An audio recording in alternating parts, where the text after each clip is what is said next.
اعوذ باللہ من الشیطان الرجیم بسم اللہ الرحمن الرحیم هو الذی انزل علیک الکتاب منہ آیات محکمات ہن الکتاب واخر متشابہات صدق اللہ العظیم۔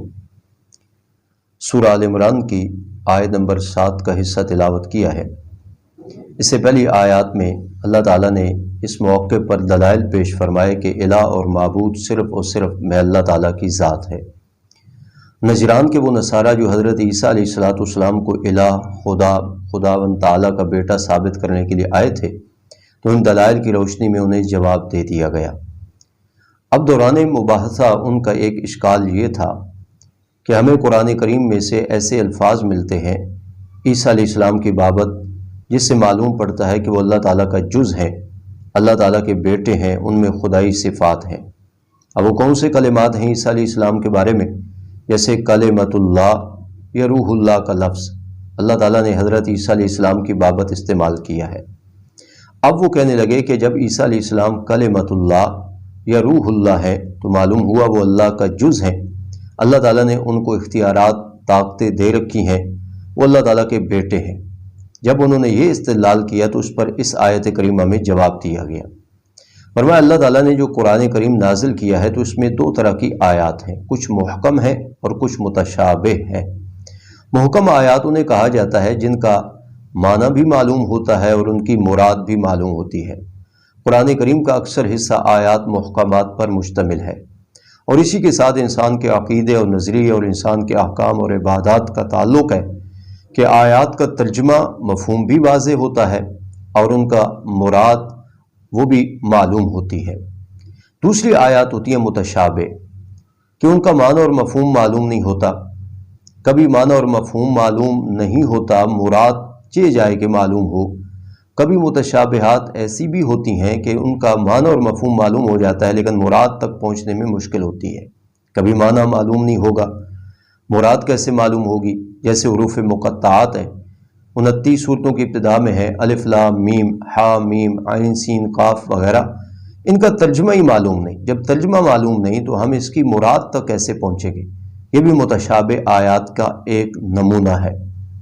دوسرا وہ آیات کے جن کا معنی اور مفہوم تو ہمیں معلوم ہو جاتا ہے لیکن ان کی مراد ہمیں معلوم نہیں ہوتی، جیسے قرآن میں وجہ اللہ، اللہ کا چہرہ، اس کا ترجمہ تو ہمیں معلوم ہو گیا لیکن اس کی مراد کیا ہے، اس کی کیفیت کیا ہے، وہ اللہ ہی بہتر جانتے ہیں۔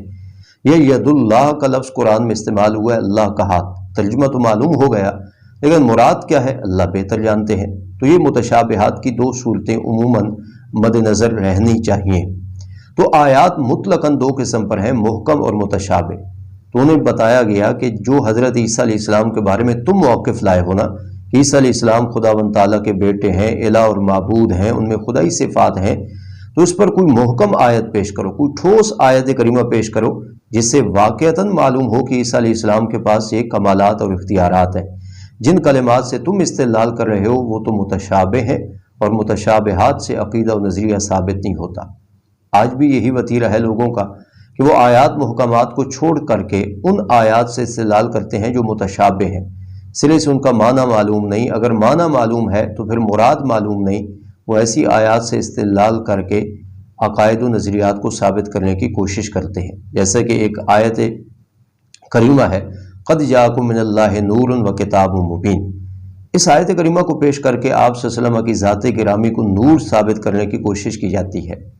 اب اس کے مقابلے میں قرآن کریم کی 104 آیات ہیں جو صراحتاً آپ صلی اللہ علیہ وسلم کی بشریت کو ثابت کرتی ہیں، جن میں قل انما انا بشر مثلکم کا کئی مرتبہ آپ صلی اللہ علیہ وسلم سے اعلان قرآن کریم میں مذکور ہے۔ اب وہ 104 آیات جو محکم ہیں، جو واضح دلالت کرتی ہیں آپ کی بشریت پر، انہیں چھوڑ کر کے قد جاءکم من اللہ نور اسی کو پکڑ لیا جاتا ہے۔ حالانکہ اس کی مراد میں علماء کے کئی ایک اقوال ہیں۔ بعض علماء نے لکھا ہے کہ آپ صلی اللہ علیہ وسلم کی ذات گرامی ہے نور سے مراد، مگر وہ آپ صلی اللہ علیہ وسلم کا طریقہ، آپ صلی اللہ علیہ وسلم کی سنت، آپ کی صفات کے اعتبار سے آپ کو نور کہا گیا ہے۔ وگرنہ جمہور علماء کی رائے یہی ہے کہ قد جاءکم من اللہ نور سے خود قرآن کریم مراد ہے، کہ اگلا جملہ و کتاب مبین یہ اسی نور کی تشریح کر رہا ہے۔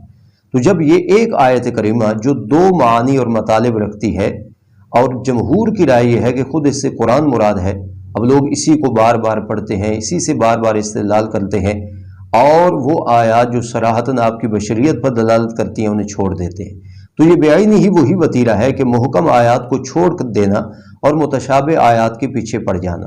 تو اللہ تعالیٰ نے ان کو یہ جواب دیا کہ محکم آیات سے تو تم ثابت نہیں کر سکتے کہ عیسیٰ علیہ السلام خدا اور الہ ہے، ہاں متشابہ کے تم پیچھے پڑے ہو، اور یہ انہی لوگوں کا وتیرہ ہے جن کے دلوں میں کجی ہوتی ہے، ٹیڑھا پن ہوتا ہے، وہ ٹیڑھی چال چلنا چاہتے ہوتے ہیں، تو وہ متشابہ آیات کو لے کر کے بات کرتے ہیں۔ تو آج بھی لوگوں کو چاہیے کہ وہ متشابہات میں الجھانے کے بجائے یا الجھنے کے بجائے وہ آیات محکمات میں غور و فکر کریں، تو انہیں ایک ٹھوس عقیدہ و نظریہ مہیا ہو سکتا ہے۔ وَالَّذِي أَنزَلَ عَلَيْكَ الْكِتَابَ، وہ اللہ وہی تو ہے جس نے اتاری آپ پر کتاب، منہ آیات محکمات، بعض آیات اس کی محکم ہے، ہن ام الکتاب، وہی اصل کتاب ہے، یعنی اس پر عقیدے اور احکام کا مدار ہے۔ وَأُخَرُ متشابہات، اور کچھ آیات ہیں متشابہ۔ اب لوگوں کی بھی دو قسمیں ہیں، فَأَمَّا الَّذِينَ فِي قُلُوبِهِمْ زَيْغٌ، بہرحال وہ لوگ جن کے دلوں میں کجی ہے، ٹیڑھا پن ہے، فَيَتَّبِعُونَ مَا تَشَابَهَ مِنْهُ، وہ پیچھے پڑتے ہیں ان آیات کے جو متشابہ ہیں۔ کیوں پیچھے پڑتے ہیں؟ ابتغاء الفتنہ، آزمائش میں اور فتنہ میں مبتلا کرنے کے لیے۔ ایسی آیات متشابہ کی ہی تحقیق و تمحیص میں پڑے رہتے ہیں، نتیجہ یہ نکلتا ہے کہ حق سے دور ہو جاتے ہیں، وابتغاء تأویلی، اور ان آیات کا مطلب نکالنے میں پڑے رہتے ہیں۔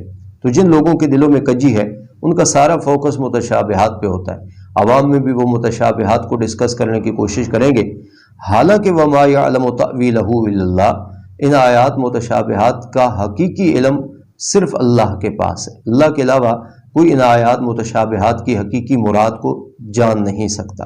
تو کتنا واضح قانون اور فارمولہ بیان کر دیا کہ آیات متشابہات کا جب معنی اللہ کے سوا کوئی نہیں جانتا، مراد اللہ کے سوا کوئی نہیں جانتا، تو اس سے آپ عقیدہ اور مضبوط نظریہ کیسے ثابت کر سکتے ہیں؟ وَالرَّاسِخُونَ فِی الْعِلْمِ، لوگوں کی دوسری قسم، اور وہ لوگ جو علم میں مضبوط ہیں، یقولون آمنا بی، وہ ایسی آیات سن کر کہتے ہیں ہم ان پر ایمان لائے، کل من عند ربنا، تمام کی تمام آیات ہمارے پروردگار کی طرف سے ہیں، محکم ہوں یا متشابہ ہوں، سب کو ہم آیات قرآنیہ مانتے ہیں، کلام الہی مانتے ہیں، لیکن عقیدہ آیات محکمات سے ہی ثابت ہوگا۔ وما یذکر الا اولو الالباب، اور نہیں نصیحت حاصل کرتے ان باتوں سے مگر وہی لوگ جو عقل والے ہیں۔